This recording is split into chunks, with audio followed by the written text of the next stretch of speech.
Des soldats canadiens en première ligne d'un film documentaire. Action.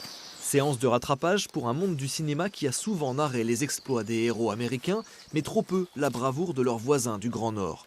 Un vide historique que l'association Maple Leaf, Feuilles d'érable, a décidé de combler.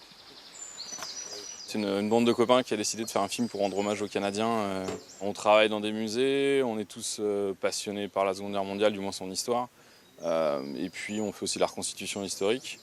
Et là, le but, c'est de servir en fait, de faire un film en fait qui sert de vecteur d'intéressement aux jeunes générations ou de montrer ça d'une manière un peu alternative, quoi. Little Black Devils, c'est l'histoire du régiment canadien du Royal Winnipeg Rifles. Ici, bien qu'étant au château des Chevaliers de Sainte-Croix-Grantonne, on tourne la scène de la préparation au départ de Grande-Bretagne. Viendront ensuite le débarquement à Juno Beach, l'avancée à travers le Bessin, jusqu'aux exécutions par les SS à Audrieux. Pensé, écrit et incarné par de véritables passionnés, le film se réclame d'une authenticité millimétrée. On a refait, pour ici comme pour le casque, on a remis le matricule du soldat.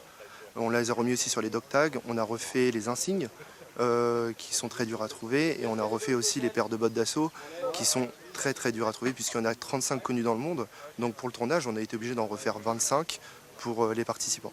Tourner avec des acteurs aussi calés sur le sujet, c'est un véritable défi pour Julien Deboc, réalisateur normand installé au Québec. C'est essayer de trouver des compromis entre l'histoire et le cinéma. Par contre, le gros avantage que je vais avoir à côté, c'est que j'ai des gars qui sont pointus, qui savent ce qu'ils font justement, que sur le matériel, ils ont ce qu'il faut. On essaye de vraiment se rapprocher le plus possible de ce qui s'est passé en 1944. Par contre, il va falloir faire des compromis à ce qui se passe devant la caméra. Le documentaire doit être tourné en plusieurs fois. Les scènes de débarquement et de bataille seront réalisées à l'hiver prochain et au printemps 2023. Dans le viseur, une diffusion pour les 80 ans du débarquement. Son emplacement initial là-bas.